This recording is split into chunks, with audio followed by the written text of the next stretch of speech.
PN జ్ఞానోదయ Mahanadu రాష్ట్ర అధ్యక్షులు అక్కడ సౌకిస్తున్నారు.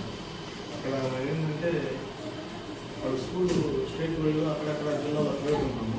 కారణం ఏంటంటే మా నిరుపేద యానాదులకి కొంతమందికి అవగాహన లేక, ఆధార్ కార్డులు లేక, తల్లికి వందనం పడడం కూడా చాలా మంది అవుతున్నారు. అలాంటి వాళ్ళు కూడా మా స్కూల్లో గుర్తించి ఆధార్ కార్డు తీసివ్వడం జరుగుతుంది. కానీ ప్రభుత్వ పథకాలు కూడా చేసి ముందుకు వెళ్తాం. ఆ విధంగా ఇప్పుడు ఇక్కడ మీ స్కూల్లో ఇక్కడ ఎంతమంది ఆధార్ ఉన్నాయి సార్? డ్రైవర్ పెట్టారు మన స్కూల్లో. ఓకే, పెట్టి అందరూ తీసేసారు. ఆధార్ రూల్ లేదు, ఆధార్ కార్డు తీసేది ఎవరు లేదు. రూల్ లేదు. అందరికీ తప్పులు ఉన్నా కూడా వాటిని కూడా సెట్ చేసుకున్నారు. ఓకే, మంచి థ్యాంక్ యూ సార్. ఏంటంటే ఈ విధంగా కూడా మీరు స్కూల్లో కూడా ఇంత ముందుకు వెళ్తున్నారంటే చాలా సంతోషం. ఎందుకంటే కొంతమంది స్కూల్ టీచర్స్ చాలా మంది మా పిల్లలకి వాళ్ళకి అందరికీ ఉంటుంది, ఒక కనీసం 10 మంది ఉన్నారు అనుకోండి, 7 మందికి ఆధార్ కార్డు లేకుండా కొన్ని స్కూల్లో ఉంటాం. అలాంటి వాళ్ళు కూడా నేను గుర్తించి తీసేయడం జరుగుతుంది. ఇప్పుడు ఒక ఇద్దరు మాత్రం ప్రాబ్లం ఉంది సార్. వాస్తవం మనకి ఏం ప్రాబ్లమ్స్ ఉంది మా అయితే మొత్తం ఎస్టీ పిల్లలకి అన్నీ ఉంటారు మొత్తం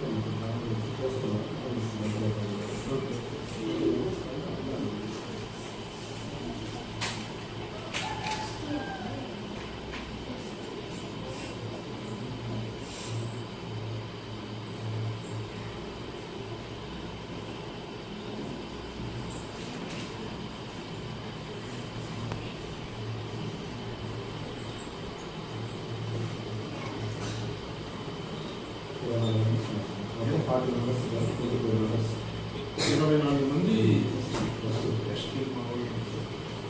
ఏం పిల్లలు అందరూ బాగున్నారా? అందరూ బాగా మంచిగా చదువుకుంటున్నారా?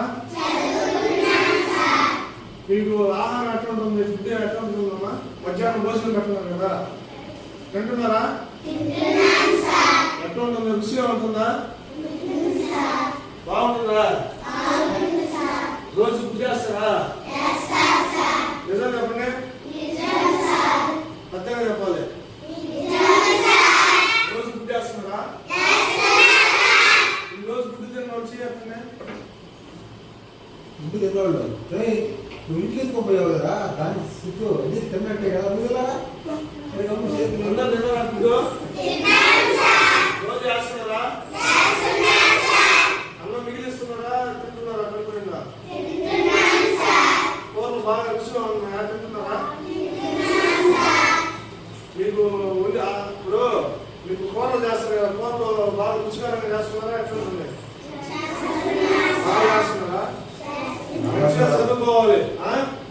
హోంవర్క్ ఇస్తున్నారా మీకు? దగ్గర హోంవర్క్ చేసి స్కూల్ టీచర్కి ఇస్తున్నారు అదేమో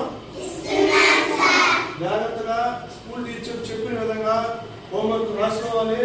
దాని ఇంటికి వెళ్ళి మీరు హోంవర్క్ పూర్తి చేసుకొని 1 గంట ఆడుకోవాలి అంతే. అర్థమైనా? హోంవర్క్ పూర్తి చేసుకోకుండా ఆడుకొని ఈ విధంగా హోంవర్క్ కానీ చేసుకోకపోతే మనం ముందుకు వెళ్ళలేము అనమాట. మనకి ఏం చేయాలన్నా కానీ విద్యతోనే మొదలవుతుంది. చదువుకోలేదనుకో ఇప్పుడు మీరు చూస్తూ ఉంటారు. ఇప్పుడు మీ పెద్దోడు ఏం పనులకి వెళ్తున్నారు? కూలి పనికి వెళ్తున్నారు. పెద్ద చెప్పమన్నది పాప, మీ పెద్దోడు ఏం పనికి వెళ్తున్నారు? కూలి పనికి వెళ్తున్నారు. అదేవిధంగా ఇంకెవరు కూలి పనికి వెళ్తున్నారు? పిల్లలు చేస్తుంటే కన్న తల్లిదండ్రులు, మీ అమ్మ నాయనలు కూలి పనికి పోయేవాడు, రోజు పోయేవాడు చేతులు ఎత్తండి. అందరూ ఊరు చూసారా ఎంతమంది కన్న తల్లిదండ్రులు కూలి పనికి పోతున్నారు, అర్థమవుతుందా? మీరు కూడా పోతారు రేపు? అర్థంగా చెప్పాలా? మీరు వెళ్తారా రేపు కూడా కూలి పనికి? కూలి పనికి పోతే ఎంత కష్టమో తెలుసు కదా?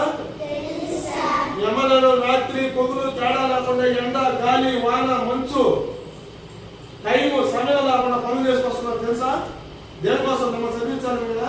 మీరైనా వైద్యంగా చదువుకోగలిగితే రేపు మీ కన్న తల్లిదండ్రులాగా కష్టపడకుండా ఉద్యోగాలు చేసుకొని, ఇప్పుడు సార్ ఉన్నాడు, ఎక్కడున్నాడు ఆయన? ఫ్యాన్ కింద ఉన్నాడు, అవునా?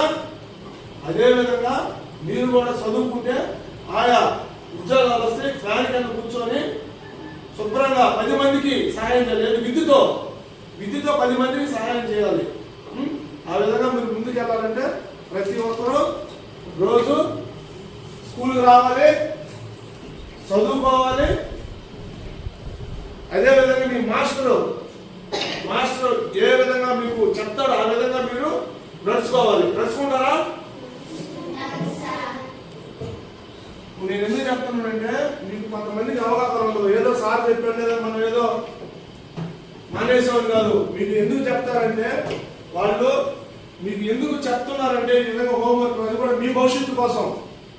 మీరు అభివృద్ధి చెందాలి, వీళ్ళు పిల్లలు నేర్చుకోవాలి, వీళ్ళు పెద్దవాళ్ళలాగా పిల్లలు తయారవ్వకూడదు అనే ఒక ముఖ్య ఉద్దేశంతో చెప్తాడు. కానీ దాన్ని మీరు మనసులో పెట్టుకొని ఇంకా జాగ్రత్తగా మీకు అర్థం కాకపోతే అర్థమయ్యే సార్ ఇంకోసారి 2 సార్లు అడిగి తెలుసుకొని శుభ్రంగా చదువుకోవాలి. సరేనా?